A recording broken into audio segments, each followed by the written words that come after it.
Hello everyone, कैसे हो आप सभी लोग। आई होप आप बहुत अच्छे होंगे और अच्छे से तैयारी भी चल रही होगी। सो आज हम करने वाले हैं मंथली एमसीक्यू सीरीज का part 14 for the month of फरवरी। अगर आपने इसका प्रीवियस पार्ट नहीं देखा है तो आई बटन पर आप क्लिक कर सकते हैं।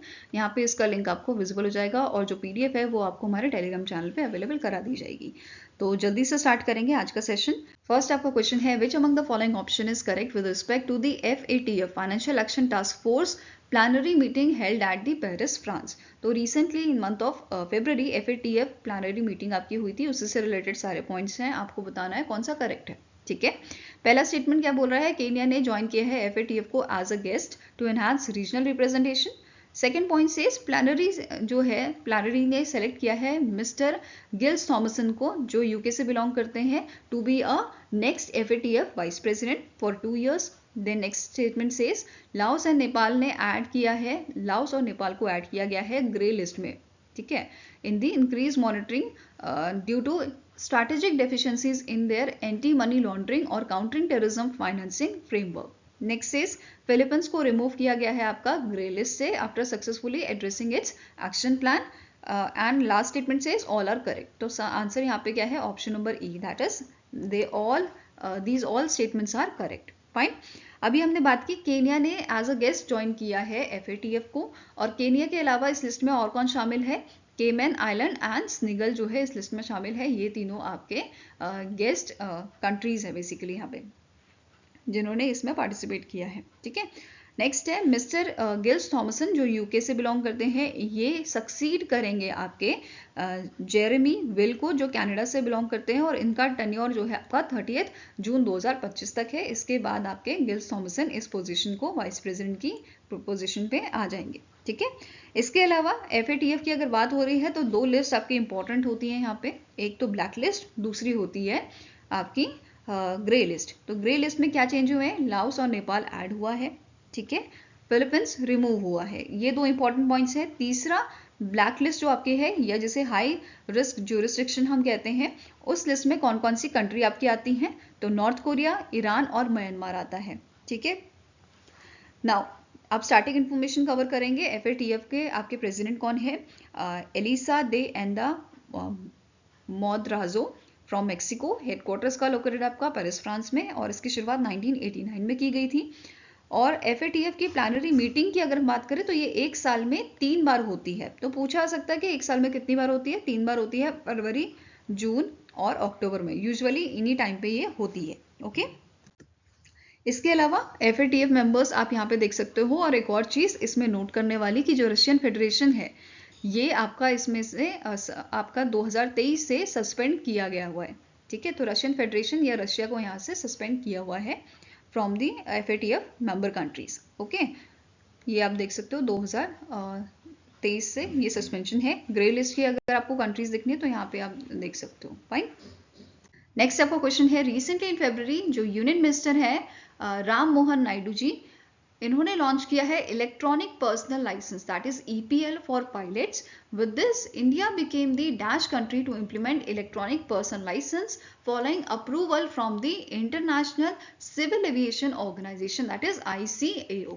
तो इंडिया में जो है रिसेंटली इम्प्लीमेंट किया गया है इलेक्ट्रॉनिक पर्सनल लाइसेंस, किसके लिए, पायलट्स के लिए। तो बेसिकली जो आपका नॉर्मली एक फिजिकल लाइसेंस दिया जाता है, जैसे आपका ड्राइविंग लाइसेंस होगा, तो वैसे ही अब पायलट्स को इलेक्ट्रॉनिक फॉर्म में, ठीक है, इलेक्ट्रॉनिक फॉर्म में ये पर्सनल लाइसेंस जो है वो दिया जाएगा। और ऐसा करने वाला इंडिया सेकेंड कंट्री बना है आफ्टर चाइना। ठीक है, पहले नंबर पे चाइना ने इसे इम्प्लीमेंट किया था, अब इंडिया में ही इम्प्लीमेंट किया गया है। और अप्रूवल किससे लेना होता है, इंटरनेशनल सिविल एविएशन ऑर्गेनाइजेशन का। ठीक है, ICAO का। फाइन। नाउ अब पहली पायलट जिन्हें इलेक्ट्रॉनिक लाइसेंस दिया गया है, तो इनका नाम है पायलट इशिता भार्गवा, जो जबलपुर मध्य प्रदेश से बिलोंग करती हैं। Now international civil aviation organisation की अगर हम बात करें, इसकी हेडक्वार्टर लोकेटेड है आपका मॉन्ट्रियल कनाडा में। सेक्रेटरी जनरल हैं जुआन कार्लोस सलरास, और 1944 में इसकी शुरुआत की गई थी। नेक्स्ट आपका क्वेश्चन है, with which country did India agree to launch a new hotline for effective communication between border forces. तो हॉटलाइन क्या होता है, बेसिकली आपका कम्युनिकेशन लिंक होता है, और इसके लिए बांग्लादेश और इंडिया ने एक यहाँ पे लॉन्च किया है नया हॉटलाइन। ठीक है, तो रिसेंटली एक आपकी मीटिंग हुई थी 55th director general level border coordination conference, जो 18 से 20 फरवरी को आपकी हुई थी। और कहाँ पे हुई थी, ये आपकी न्यू दिल्ली में हुई थी, BSF के हेडक्वार्टर में। ठीक है, ये कहाँ पे हुई थी, आपकी न्यू दिल्ली में हुई थी। फाइन, नाउ आंसर क्या हो जाएगा, it is option number E, that is India और बांग्लादेश ने एग्री किया है for the new hotline. Okay, अब जो ये लिंक है ये स्टैब्लिश किया जाएगा between the additional director general of border security force eastern command based Kolkata west Bengal and border guard Bangladesh counterpart based in the Dhaka Bangladesh. तो ये इन जगहों पे ये आपका किया जाएगा। एंड जो ये मीटिंग थी 55th DG level border coordination conference meeting, इसमें इंडिया को रिप्रेजेंट किया था दलजीत सिंह ने, जो DG हैं आपके BSF के, and major general Mohammad Ashrafuzzaman Siddiqui from which is DG of border guard Bangladesh. तो इनके बीच में ये आपका कॉन्फ्रेंस हुआ था, जिसमें इंडिया ने हाईलाइट किया था significance fencing of a remaining area, जैसे 4096 किलोमीटर्स का अभी बाकी है हमारा एरिया जहाँ पे फेंसिंग करने की जरूरत है। Frontier that Spence across 5 Indian state, कौन कौन से इंडियन स्टेट्स में ये फेंसिंग रहती है, असम, त्रिपुरा, मिजोरम, मेघालय एंड वेस्ट बंगाल में। Fine, as per the official data till now total आपका 864.48 किलोमीटर्स का जो एरिया है, इसको अभी यहाँ पे फेंस नहीं किया गया है। ठीक है, जिसमें 174.51 किलोमीटर्स का एरिया आपका नॉन फेंसिंग गैप का है। ओके, अब यहाँ पे एक चीज और, जो आपकी नेक्स्ट मीटिंग होनी है, जो नेक्स्ट मीटिंग होगी किसकी, 56th edition DG level border coordination conference का, ये आपका कहाँ पे होगा, ये नेक्स्ट वाला बांग्लादेश में होगा, जो जुलाई 2025 में होना है। क्लियर है। नेक्स्ट आपका क्वेश्चन है, which organisation partnered with ministry of external affairs to organise the 6th edition of Asia economic dialogue. तो इनमें से कौन सी ऑर्गेनाइजेशन है जिसने मिनिस्ट्री ऑफ एक्सटर्नल अफेयर्स के साथ मिलकर ऑर्गेनाइज किया था 6th addition Asia economic dialogue का। तो it is your Pune international centre. कौन सा इंस्टीट्यूशन है, it is Pune international centre. और ये आपका जो इवेंट था एशिया इकोनॉमिक डायलॉग, ये कहाँ पे हुआ था, पुणे महाराष्ट्र में ये हुआ था, जिसका थीम था economic resilience and resurgence in an era of fragmentation. Next, our question here, the Ministry of Mines recently announced the reclassification of which mineral as a major minerals to enhance exploration and scientific mining. तो recently Ministry of Mines ने announce किया है कि जो आपके बेरिएट्स, प्लेसबर, mica and quartz जैसे mineral हैं, उनको reclassify किया जाएगा as a major mineral, and ये decision लिया गया है on the recommendation of chair of inter ministerial committee on mine and minerals, जिसके चेयर कौन है, विजय कुमार सारस्वत। इनके रिकमेंडेशन पे ये आपका जो है अनाउंसमेंट किया गया है, ये डिसीजन लिया गया है। ठीक है, अब जो माइनिंग है इन मिनरल्स की, मेजर मिनरल्स की बेसिकली वो रेगुलेट की जाएगी under section 8A of a mines and minerals development and regulation act 1957 के तहत। ठीक है, अब बात करें इन मिनरल्स की, क्वार्ट्ज, फ्लेस्पर एंड माइका की, तो ये आपके पिग्माटाइट रॉक जो है वहाँ पे मिलते हैं along with the some critical minerals, जैसे बेरियल हो गया, लिथियम, नियोबियम, देन आपका टेंटेलियम, इन सब के साथ ये आपका मिलता है। इसके अलावा जो बेरियाइट है ये ओर्स में मिलता है along with your cobalt, copper, lead, इन सब के साथ। ठीक है, नेक्स्ट आपका क्वेश्चन है, which organisation celebrated the completion of a first phase of Desh ka Prakriti Parikshan Abhiyan with support from ministry of Ayush. तो इनमें से कौन सी ऑर्गेनाइजेशन है जिसने पहला फेज आपका जो है सेलिब्रेट किया था, तो आंसर आपका हो जाएगा it is national commission for Indian system of medicine. तो NCISM द्वारा इसको आपका फर्स्ट फेज जो था इसको सेलिब्रेट किया गया था along with ministry of Ayush. ठीक है, अब ये इनिशिएटिव यहाँ पे है देश का प्राकृतिक परीक्षण अभियान। ये है क्या, ये आपका एक इनिशिएटिव है जिसको कब लॉन्च किया गया था, लास्ट ईयर आयुर्वेदा डे पे। आयुर्वेदा डे कब मनाते हैं, धनतेरस या धन्वंतरी जयंती को हम इसे मनाते हैं, और पिछले साल ये 29 अक्टूबर को मनाया गया था, और उसी दिन इस इनिशिएटिव को लॉन्च किया गया था, जिसका मेन एम है कि हमें आयुर्वेदा को हर एक इंडिविजुअल के डोर स्टेप तक पहुंचाना है by educating people about their unique Ayurvedic body type. Clear है। नाउ अब आयुर्वेदा डे की बात हुई है तो इसकी जो थीम है वो इम्पोर्टेंट हो जाती है 2024 की, which is Ayurveda innovation for global health. Now वापस क्वेश्चन में आते हैं। अब इस इवेंट में, जो ये इवेंट था, इस इवेंट में 5 आपके जो हैं गिनीज वर्ल्ड रिकॉर्ड बने हैं। पहला क्या है कि आपका most pledge received for health campaign in 1 week. ये आपका जो है बेसिकली आपकी जो है गिनीज वर्ल्ड रिकॉर्ड यहाँ पे बना है, पहला वाला। दूसरा वाला है एक मंथ में सबसे ज़्यादा यहाँ पे प्लेज जो है वो रिसीव हुई है, which is around your 1.38 crore. Next है most pledge received for health campaign overall, और उसके बाद आपका largest online photo album of people displaying digital certificate. Then next है largest online video album of peoples saying the same sentence. तो ये आपके 5 records जो हैं गिनेस वर्ल्ड रिकॉर्ड वो यहाँ पे बने थे। क्लियर है? नाउ स्टार्टिंग इन्फॉर्मेशन कवर करते हैं NCISM की। तो इसके करंट चेयरमैन है वैद्या जयंत दियो पुजारी। हेडक्वार्टर है न्यू दिल्ली में और इसकी शुरुआत 2020 में की गई थी। नेक्स्ट आपका क्वेश्चन है during the regional meeting of a power sector which was held in the new Delhi. ये मीटिंग आपकी न्यू दिल्ली में हुई थी। And the 13th integrated rating of a distribution utilities for financial year 2024 was launch. तो इस meeting के दौरान जो आपकी पावर सेक्टर की मीटिंग थी न्यू दिल्ली में हुई थी, इस मीटिंग के दौरान 13th इंटीग्रेटेड रेटिंग जो आपकी है डिस्ट्रीब्यूशन यूटिलिटीज की for the financial year 2024 it was launch. Now question here is कि इनमें से कौन सी ऑर्गेनाइजेशन है जिसने टॉप किया है ओवरऑल रेटिंग को। तो आंसर आपका हो जाएगा it was topped by the Adani electricity Mumbai limited. किसने टॉप किया है? अदानी इलेक्ट्रिसिटी मुंबई लिमिटेड ने। तो आंसर हो जाएगा यहाँ पे ऑप्शन नंबर ए। और अगर हम बात करें टॉप 5 कंपनीज की, तो पहले नंबर पे हमने बात की अदानी इलेक्ट्रिसिटी मुंबई लिमिटेड थी। सेकेंड नंबर पे आपकी थी Dakshin Gujarat Vij company limited. Third number पे आपका था Noida power company limited. Fourth पे था Mumbai Gujarat Vij company limited. Then Uttar Gujarat Vij company limited. तो ये आपकी टॉप 5 कंपनीज थी इन 13th जो आपका 13th इंटीग्रेटेड रेटिंग रिलीज की गई थी डिस्ट्रीब्यूशन यूटिलिटीज की, उसमें टॉप 5 कंपनीज ये वाली थी आपकी। ठीक है। नाउ इस मीटिंग के दौरान ही 4th एडिशन रिलीज किया गया था consumer services rating of discom का। इस रिपोर्ट को यहाँ पर रिलीज किया गया था फॉर द फाइनेंशियल ईयर 2024 और इसमें आपकी 6 डिस्कॉम्स जो हैं उनको ग्रेड A+ का जो है ग्रेडिंग यहाँ पे मिला था, जिसमें से मुंबई, जिसमें से Bombay suburban electricity supply Rajdhani power limited आपका है। Then BSES Yamuna power limited है। Tata power Delhi distribution limited है। AEML which is Adani electricity Mumbai limited है।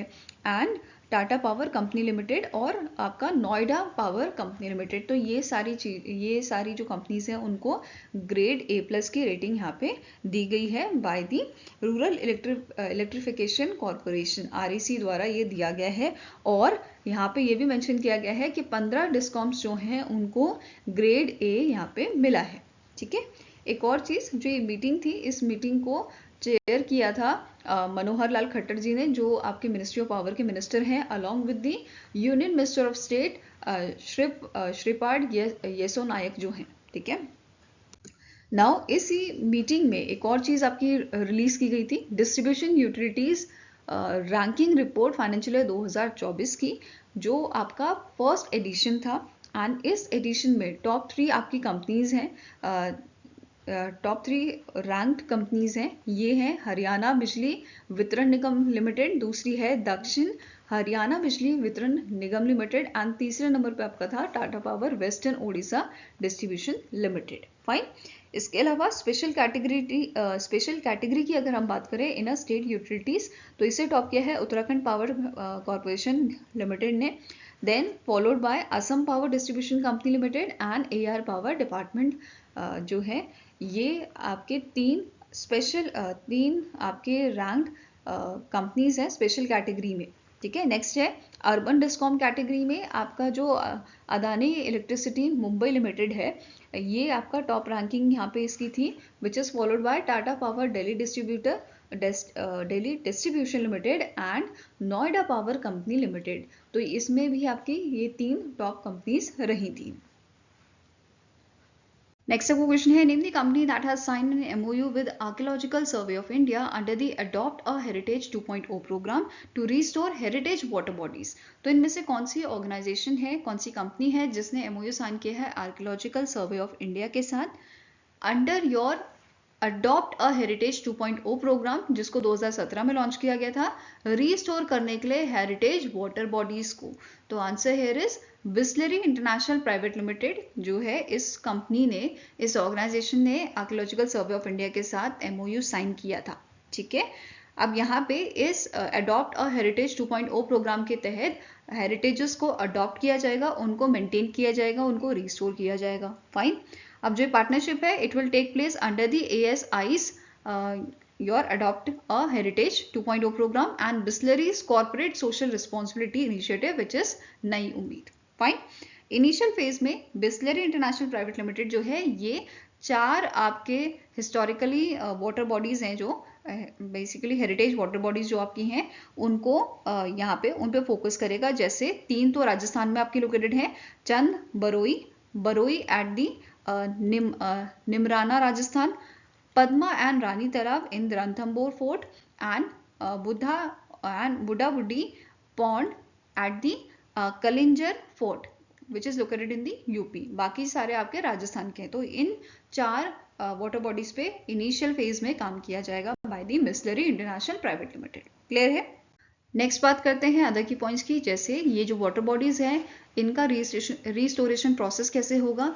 जैसे इसमें आपकी 4-5 चीजें इंक्लूडेड हैं, विच इज पहला रहेगा आपका desilting, cleaning, ecological rejuvenation and landscaping. तो ये सब चीजें यहाँ पे की जाएंगी वाटर बॉडीज की with a minimal interruption to these historic sites. मतलब यहाँ पे आपका जो है ज्यादा चेंजेस नहीं किए जाएंगे। फाइन। साथ में ही यहाँ पे क्या बोला है, विजिटर एक्सपीरियंस को और अच्छा करने के लिए इंफॉर्मेटिव साइनेज यहाँ पे लगाया जाएगा। फाइन। नाउ इस प्रोग्राम की बात करें, अडॉप्ट अ हेरिटेज प्रोग्राम की, तो 2017 में लाया गया था और ये आपका एक कोलैबोरेटिव एफर्ट है between ministry of tourism, ministry of culture and archaeological survey of India का। Fine. Now as of February 2025 total 21 MOUs जो हैं वो आपके एग्जीक्यूट किए जा चुके हैं between ASI and other institution. जैसे अभी हमने बिस्लरी का बात की अभी, राइट। तो इसी टाइप की कंपनीज के साथ, ऑर्गेनाइजेशन के साथ MOUs साइन हुए हैं कि किन जगहों पे, दिल्ली, बिहार, उत्तर प्रदेश, मध्य प्रदेश, तमिलनाडु, उड़ीसा, महाराष्ट्र, गोवा और कर्नाटक जैसी जगहों पे। फाइन। नाउ स्टैटिक इन्फॉर्मेशन की बात करते हैं ASI की। डायरेक्टर जनरल इसके करंटली हैं युद्धवीर सिंह रावत। हेडक्वार्टर है आपका न्यू दिल्ली में और 1861 में इसे स्टैब्लिश किया गया था। नेक्स्ट आपका क्वेश्चन है, which of the following statement is correct with respect to the 17th edition of IDEX which is international defence exhibition and 8th edition of a naval defence and maritime security exhibition जो आपका Abu Dhabi national exhibition centre में हुआ था, Abu Dhabi UAE में। तो पहला statement यहाँ पे क्या बोल रहा है आपका कि जो टाटा एडवांस सिस्टम लिमिटेड है, इन्होंने अनवील किया था अपना light armoured multi role vehicle that is design to meet the NATO standards at IDEX 2025। तो आप पहले मुझे कमेंट सेक्शन में आप बताओ नाटो का फुल फॉर्म क्या होता है और इसका हेडक्वार्टर कहाँ लोकेटेड है। फाइन। नेक्स्ट स्टेटमेंट क्या कह रहा है, कल्याणी स्ट्रैटेजिक सिस्टम लिमिटेड जो है, इसने अनवील किया था mark 45 mobile gun system at the IDEX 2025। Next is Goa shipyard limited ने शोकेस किया था इनका locally design fast patrol vessel and offshore patrol vessel at the NAVDEX 2025। Next statement, जो हमारा इंडियन कोस्ट गार्ड शिप है which is शूर, ये represent किया गया था इसने रिप्रेजेंट किया था इंडिया के मैरीटाइम स्ट्रेंथ को at the NAVDEX 2025। Last statement is all are correct. तो answer is option number E, that is ये सारे स्टेटमेंट जो मेंशन किए गए हैं यहाँ पे, दे ऑल आर करेक्ट। अब हमने यहाँ पे बात की कि जो कल्याणी स्ट्रैटेजिक सिस्टम है, इन्होंने मार्क 45 को अनवील किया था जिसका रेंज है आपका ओवर 36 किलोमीटर्स, देन वेट है 23.5 tons and it can carry 18 rounds. Okay, other highlights देख लेते हैं इस इवेंट के। जैसे IDEX एंड नेवडेक्स जो है, इसे ऑर्गेनाइज किसने किया था, ADNEC जो ग्रुप है आपका, इसने इसे ऑर्गेनाइज किया था in collaboration with ministry of defence of UAE and Tawazun council of UAE. Next statement से जो एग्जीबिशन था इसमें 1565 एग्जिबिटर्स जो आपके थे उन्होंने पार्टिसिपेट किया था फ्रॉम दी 65 कंट्रीज। और जो आपका यहाँ पे अभी हमने पढ़ा कि 17 एडिशन आपका हुआ था IDEX में। कहाँ पे हुआ था? आपका IDEX का अबू धाबी में हुआ था। अब 18th एडिशन जो है, जो नेक्स्ट एडिशन है वो आपका कब होगा? 2027 में होगा, which is schedule for 25 to 29 January 2027। Okay, again ये सेम वेन्यू पे आपका होगा। नाउ नेक्स्ट स्टेटमेंट क्या है? जो SLN है, जो आपकी टर्की की ऑर्गेनाइजेशन है, इन्होंने प्रेजेंट किया था variety of land and naval defence technologies IDEX 2025 में, और इन्होंने एक अग्रीमेंट भी साइन किया है। ठीक है, इन्होंने SLN ने एक अग्रीमेंट साइन किया है UAE डिफेंस कंपनी के साथ, which is Calidus aerospace for cockpit display unit and related technologies for Calidus airborne platform. तो इससे रिलेटेड इनका अग्रीमेंट साइन हुआ था UAE डिफेंस कंपनी के साथ। Fine. Next is Kalyani strategic system limited जो है, इन्होंने एक लेटर ऑफ इंटेंट साइन किया है AM जनरल, जो USA की आपकी ऑर्गेनाइजेशन है, at the IDEX 2025 for the supply of a made in India advance artillery cannons. Okay, next आपका क्वेश्चन है, according to the Times Higher Education world reputation ranking 2025 dash has become the world's most reputed institution for the 14th consecutive year with the overall score of 99.9। तो अभी Times Higher Education द्वारा world reputation ranking release की गई थी 2025 की, जिसमें कौन सी university ने टॉप किया है? हार्वर्ड यूनिवर्सिटी ने। ठीक है, आंसर आपका हो जाएगा यहाँ पे option number B. Top 10 institution पढ़ने से पहले कुछ और इन्फॉर्मेशन देख लेते हैं। जैसे इस साल टोटल 10 नई कंट्रीज जो है इस लिस्ट में फीचर हुए हैं, जिसमें से अर्जेंटीना, चिले, टर्की, चेजिया, मैक्सिको, न्यूजीलैंड जैसी आपकी कंट्रीज हैं। इसके अलावा मोस्ट रिप्रेजेंटेटेड कंट्री इस लिस्ट में कौन सी थी? USA थी, क्योंकि USA की 71 यूनिवर्सिटी और इंस्टीट्यूशन इस लिस्ट में शामिल हुए थे। It is followed by UK 39, Germany 27, France 13, Italy की 13 है, नीदरलैंड की 13 है, कनाडा की 12 है। ठीक है, वहीं पे एशिया की अगर हम बात करें तो एशिया से कितनी इंस्टीट्यूशन इसमें शामिल थे? 45 इंस्टीट्यूशन थे। और एशिया से मोस्ट रिप्रेजेंटेटेड कंट्री आपकी थी जापान, 11 इंस्टीट्यूशन। वहीं पे टॉप यूनिवर्सिटीज आपकी शामिल थी, मतलब टॉप यूनिवर्सिटी कौन सी थी एशिया की? तो ये थी आपकी चाइना की सिंगवा यूनिवर्सिटी। ठीक है, जिसकी ग्लोबल रैंक आपकी 8th थी। Fine. Now Times Higher Education की बात करें तो इसके करंट CEO हैं पॉल हावर्थ। हेडक्वार्टर कहाँ लोकेटेड है? लंदन UK में लोकेटेड है। ओके, नाउ अब बात कर लेते हैं टॉप 10 यूनिवर्सिटीज की। तो पहले नंबर पे हार्वर्ड यूनिवर्सिटी थी, अभी हमने पढ़ा, फ्रॉम USA।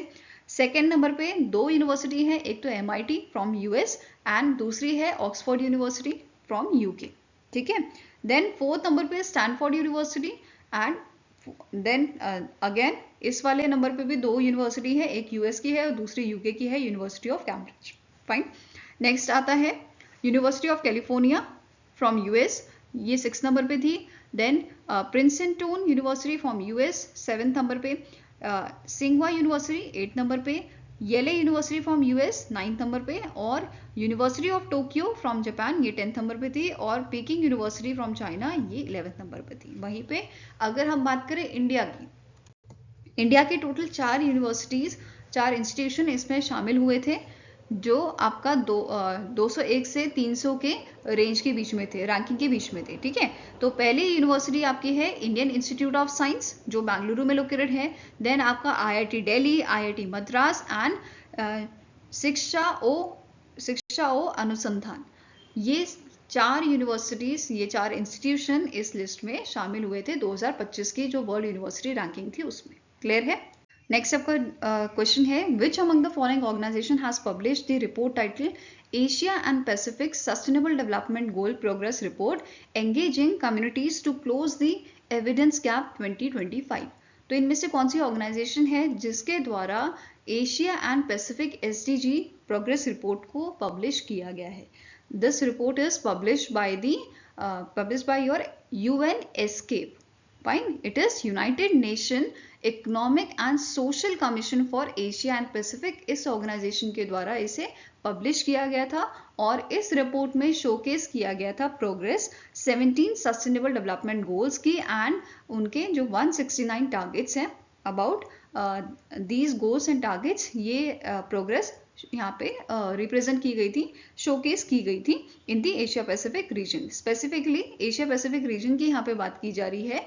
तो इस एरिया के, इस रीजन की जो प्रोग्रेस रही थी आपकी, वो यहाँ पे बताई गई थी, ठीक है। और यहाँ पे ये भी बोला गया था कि एशिया पैसिफिक रिपोर्ट जो आपकी थी, प्रोग्रेस रिपोर्ट, इसमें बोला गया था कि हमें अर्जेंट एक्शन लेना होगा। मतलब अभी भी हमें अर्जेंट ज़रूरत है कि हम ऐसे एक्शन लें जो इन 17 सस्टेनेबल डेवलपमेंट गोल्स का जो टारगेट है 2030 तक, वो हम कंप्लीट कर पाएँ, और हो सके तो जल्दी कर पाएँ। ओके, नेक्स्ट बात करते हैं की पॉइंट्स की। जैसे इस रिपोर्ट में हाईलाइट किया गया था about the significant process of sustainable development goals. जैसे आपका सस्टेनेबल डेवलपमेंट गोल 1 है which is reducing income poverty, then addressing under nourishment, आपका SDG 2 है, supporting small scale industry which is SDG 9, and ऐसे ही SDG 12, 15 एंड जो 16 है, इसमें आपकी प्रोग्रेस जो है वो हाईलाइट की गई है। इसके अलावा यहाँ पे क्या बोला गया है, जो अवेलेबिलिटी है आपकी सस्टेनेबल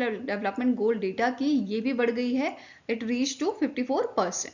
फाइन, नेक्स्ट पॉइंट क्या बोल रहा है, जो एशिया पैसिफिक रीजन है, significantly it off track in achieving the 2030 agenda. देखो हमारा एम क्या है, 2030 तक हमें सस्टेनेबल डेवलपमेंट गोल जो है वो रीच करने हैं, बट यहाँ पे मेंशन किया गया है इस रिपोर्ट में कि एशिया पैसिफिक रीजन जो है ये ऑफ ट्रैक जा रहा है। मतलब जो ये ट्रैक हमें मतलब 2030 को जो हमें टारगेट रीच करना है, हम उस पर नहीं चल के जो हमारे गोल्स हैं उनको फॉलो नहीं कर रहे हैं, या ऐसे तरीके नहीं अपना रहे हैं जो हमें इस टारगेट तक पहुंचाएंगे 2030 तक, जो हमने अपना प्रण लिया है। फाइन, वो था sustainable development goal. Fine, out of 1, इसके अलावा out of 169 sustainable development goal target जो हैं, उनमें से सिर्फ अभी तक जो है 16 पे ही हम ट्रैक पे बने हुए हैं। 83 जो है इसमें हमें जो है और ज़्यादा मेहनत करने की ज़रूरत है, and 18 show a negative trend. 18 तो बिल्कुल नेगेटिव ही जा रहे हैं कि हम उस पर कुछ काम ही नहीं कर रहे हैं, या उल्टा हम जो है पॉजिटिव की जगह नेगेटिव डायरेक्शन में उसमें जा रहे हैं। फाइन, नाउ नेक्स्ट आपका है जो UN एस्केप है, इसके बारे में बात करें तो इसके एग्जीक्यूटिव सेक्रेटरी आपके हैं अरमिडा सेल्सिया फ्रॉम इंडोनेशिया, एंड इसका हेडक्वार्टर आपका लोकेटेड है बैंकॉक, थाईलैंड में। 1947 में इसे जो है स्टैब्लिश किया गया था। Next is which country assumed the chairmanship of a Bay of Bengal program intergovernmental organization at the 13th governing council meeting held in Malé, Maldives। तो इनमें से कौन सी कंट्री है जो बेसिकली जिसने चेयरमैनशिप जो है अज्यूम की है bay of Bengal programme inter governmental organisation की? कब की गई थी? At the event 13th governing council meeting जो आपकी मालदीव्स में हुई थी। तो आंसर हो जाएगा दैट इज चेयरमैनशिप यहाँ पे अज्यूम की है इंडिया ने। पहले ये बांग्लादेश के पास थी, अब ये इंडिया ने चेयरमैनशिप ले ली है of your BOB IGO। Fine, now अब जो ये इवेंट है it was a part of a policy guidance for main streaming EAFM in a small scale fisheries conference, जो अगेन माले और आपके माले मालदीव्स में हुई थी। और इंडिया की तरफ से यहाँ पे इंडिया को रिप्रेजेंट किसने किया था? इंडिया के डेलीगेशन को रिप्रेजेंट किया था आपका डॉक्टर अभिलाकश लिखी, जो सेक्रेटरी है डिपार्टमेंट ऑफ फिशरीज के। फाइन, इसके अलावा नोट करना है कि अब इंडिया के पास चेयरमैनशिप है तो इंडिया को कौन सी इंटरनेशनल ऑर्गेनाइजेशन सपोर्ट करेंगी? पहली आपकी है FAO, food and agriculture organisation. Second is South East Asian fisheries development centre and United Nation office on drug and crime. तो ये तीनों ऑर्गेनाइजेशन जो है ये सपोर्ट करेंगी इंडिया को। फाइन, इसके अलावा अब बात करते हैं इंडिया का की फोकस कौन से एरियाज में रहेगा एज अ चेयर। तो पहला है कि हम स्ट्रेंथन करें सस्टेनेबल फिशरीज डेवलपमेंट को एंड रीजनल कॉर्पोरेशन को। नेक्स्ट है कि इंडिया सपोर्ट करे स्मॉल स्केल फिशरीज वेलफेयर को across Bay of Bengal region. Next is promoting marine resource management and responsible fishing practices.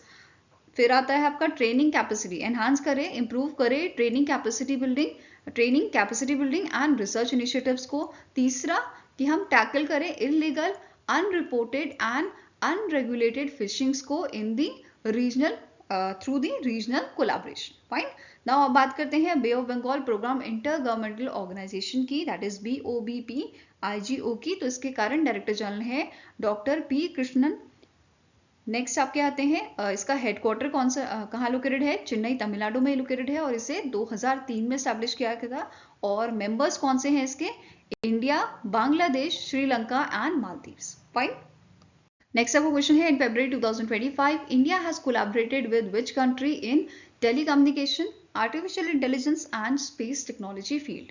तो इंडिया ने रिसेंटली कोलैबोरेट किया है यूके के साथ इन दीज फील्ड्स, जैसे टेलीकम्युनिकेशन का हो गया, आर्टिफिशियल इंटेलिजेंस हो गया एंड स्पेस टेक्नोलॉजी हो गया। बेसिकली इंडिया के जो नीरज मित्तल है इनका विजिट हुआ था यूके में, एंड इस विजिट के दौरान दोनों कंट्रीज ने रीअफर्म किया था commitment for advancing global standards in digital technology, particularly AI driven solution में, जैसे 5G AI driven solution में and 5G 6G technologies में, ठीक है, including your cyber security framework। Fine.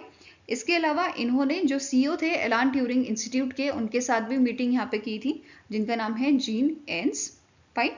इसके अलावा एक और चीज कि जो इंडिया का C.DOT है, centre for development of telematics है, इसने एंड सोनिक लैब जो आपकी हैं, smart RAN open network interoperability centre, इनके बीच में एक MOU हुआ था on technical and policy issues which are related to your open radio access network, that is RAN। Fine. Next question है, where was the 13th meeting of Malaysia India defence corporation committee was held.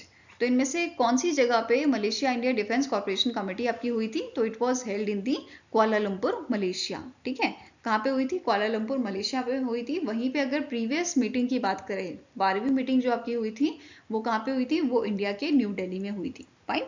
अब 13th addition जो थे, इसके को chair कौन थे, तो India की तरफ से राजेश कुमार सिंह जो सेक्रेटरी है मिनिस्ट्री ऑफ डिफेंस के, एंड मलेशिया की तरफ से आपके सेक्रेटरी थे, सेक्रेटरी जनरल थे मिनिस्ट्री ऑफ डिफेंस के, Lokman Hakim bin Ali. Fine. Next आपका क्वेश्चन है, which of the following organisation has launch a campaign which is imagine a world with more women in science to celebrate the 10th anniversary of international day of women and girls in science with support from Canada's international development centre. तो recently क्या हुआ है, एक campaign launch किया गया था आपका on the 10th anniversary of international day of women and girls in science, जो ऑब्जर्व किया गया था 11th फरवरी को। ठीक है, इस दिन एक कैंपेन लॉन्च किया गया था आपका। किसने लॉन्च किया था, यूनेस्को द्वारा इसको लॉन्च किया गया था with support from Canada's international development centre. तो आंसर क्या हो जाएगा, ऑप्शन नंबर ई। फाइन। नाउ यूनेस्को की बात करें तो यूनेस्को का हेडक्वार्टर पेरिस फ्रांस में है। इसके DG करंटली हैं एंड्रयू ऑस्ले। इसकी शुरुआत 16 नवंबर 1945 को की गई थी। फाइन। इसके अलावा आपका जो international day of women and girls in science है, ये भी हमने डिस्कस किया, 11 फरवरी को ये आपका ऑब्जर्व किया जाता है। फाइन। नेक्स्ट आपका क्वेश्चन है, which company launch India's first solar powered payment sound box for merchant to facilitate payments. तो इनमें से कौन सी आपकी कंपनी है जिसने रिसेंटली लॉन्च किया था इंडिया का first solar powered payment sound box merchants के लिए। तो answer is option number C, that is Paytm द्वारा पहला solar powered payment sound box जो है वो आपका लॉन्च किया गया है, which is Paytm solar sound box. ठीक है, इसे इन्होंने लॉन्च किया है ताकि जो मर्चेंट हैं वो UPI payments and RuPay credit card payments जो है एक्सेप्ट कर सके। फाइन। नेक्स्ट आपका क्वेश्चन है, according to Moody's what is the projected GDP growth rate for India in 2025। तो 2025 के लिए मूडी ने GDP ग्रोथ इंडिया की प्रिडिक्ट की है 6.4% पे। तो आंसर क्या हो जाएगा, option number B is the right answer, that is 6.4। Fine. तो इन्होंने स्लो डाउन की है इंडिया की GDP 6.4 पे, earlier they have projected 6.6%। Okay, now GDP projection की बात करें फॉर 2026 एंड 2027, तो ये प्रिडिक्शन दी गई है 6.4% की बाय द मूडी। एंड अब स्टैटिक इन्फॉर्मेशन भी कवर करते हैं मूडी की। तो इसके प्रेसिडेंट है स्टेफन ट्यूलेनको, हेडक्वार्टर लोकेटेड है आपका न्यूयॉर्क USA में, और 2007 में इसको स्टैब्लिश किया गया था। Okay, now next is which organization launched the technology adoption fund worth rupees 500 crore to financially support Indian space technology startups and MSMEs। तो इनमें से कौन सी ऑर्गेनाइजेशन है जिसने लॉन्च किया है टेक्नोलॉजी एडॉप्शन फंड। ठीक है, क्या लॉन्च किया है? Technology adoption fund worth ₹500 crore to financially support, किसे सपोर्ट करने के लिए? इंडियन स्टार्टअप्स को और एमएसएमईज को फाइनेंशियली टेक्नोलॉजी एडॉप्शन फंड आपका लॉन्च किया है इन स्पेस ने। किसने लॉन्च किया है? Indian technology space promotion and authorisation centre, that is in space द्वारा इस फंड को लॉन्च किया गया है। और इन्होंने यहाँ पे मेंशन किया है जो आपके स्टार्टअप्स और micro small and medium enterprises होंगे, जो एमएसएमईज आपकी कंपनीज होंगी, उनको 60% तक, मतलब जो प्रोजेक्ट कॉस्ट है उसका 60% तक फाइनेंशियल सपोर्ट किया जाएगा। वहीं पे जो लार्जर कंपनीज होंगी उनको 40% तक का यहाँ पे जो है फाइनेंशियल सपोर्ट प्रोवाइड किया जाएगा, जिसमें मैक्सिमम फंडिंग लिमिट जो आपकी होगी इट इज ₹25 करोड़ पर project. Fine. Next is the Hindustan aeronautics limited management academy. तो HAL की जो मैनेजमेंट अकेडमी है, इनके द्वारा एक MOU साइन हुआ है। किसके साथ? पुणे बेस्ड इंस्टीट्यूशन के साथ, under the DRDO to enhance aerospace research and innovation. तो आपकी इंडिया की एरोस्पेस रिसर्च एंड इनोवेशन को और अच्छा करने के लिए और एनहांस करने के लिए, इम्प्रूव करने के लिए Hindustan aeronautics limited management academy ने आपका कोलैबोरेशन किया है, MOU साइन किया है defence institute of advance technology, that is DIAT के साथ। फाइन। तो ये दोनों ऑर्गेनाइजेशन आपकी हैं जिनके बीच में MOU साइन हुआ है for enhancing aerospace research. Fine. Signatories की बात करें तो एग्जीक्यूटिव डायरेक्टर आपके HMA के which is HAL management academy, doctor G Srikanta Sharma, and vice chancellor जो आपके थे DIAT के डॉक्टर BHVS नारायण मूर्ति। इनके बीच में ये अग्रीमेंट साइन हुआ था, ये MOU साइन हुआ था। नेक्स्ट क्वेश्चन है the government of India extended the tenure of which individual as a CEO of NITI Aayog until February 2026। तो गवर्नमेंट ऑफ इंडिया ने रिसेंटली जो आपके BVR सुब्रमण्यम है, जो आपके CEO है नीति आयोग के, इनका टेन्योर इंक्रीज किया है 2026 तक, फरवरी 2026 तक इनका टेन्योर आपका एक्सटेंड किया गया है। फाइन। नेक्स्ट बात करते हैं नेशनल एंड इंटरनेशनल डेज की। पहला आपका है सेंट्रल एक्सरसाइज डे, जो ऑब्जर्व किया जाता है आपका 24 फरवरी को, एंड 24 फरवरी को हम इसे ऑब्जर्व करते हैं एक चीज to give honour to the contribution of central board of indirect taxes and customs. दूसरा कि इस दिन 1944 में जो है central excise and salt act 1944 जो था वो इनैक्ट हुआ था। तो ये दोनों आपके मेन रीजन है सेंट्रल एक्सरसाइज डे को ऑब्जर्व करने के। फाइन। नाउ CBIC की बात करें, central board of indirect taxes and customs की, तो इसके करंट चेयरमैन है संजय कुमार अग्रवाल। हेडक्वार्टर लोकेटेड आपका न्यू दिल्ली में, स्टैब्लिश किया गया था 1944 में। फाइन। नेक्स्ट आता है वर्ल्ड थिंकिंग डे, जिसे 22 फरवरी को मनाया जाता है, और इसका थीम था our story. Other themes for the other years, जैसे 2026 के लिए आर फ्रेंडशिप दी गई है, 27 के लिए आर पीपल, एंड 2028 के लिए our future. I hope guys आपको वीडियो पसंद आया हो। पसंद आया तो लाइक एंड शेयर जरूर कीजिएगा, और हमारे साथ जुड़ने के लिए हमारे चैनल को सब्सक्राइब कीजिएगा। अगर आपके कोई सजेशन है तो आप हमें मेल कर सकते हैं, या फिर आप हमें कमेंट सेक्शन में भी लिख सकते हैं। सो मिलेंगे से ही नेक्स्ट वीडियो के साथ। Till then take care, have a nice day and all the best for your preparations.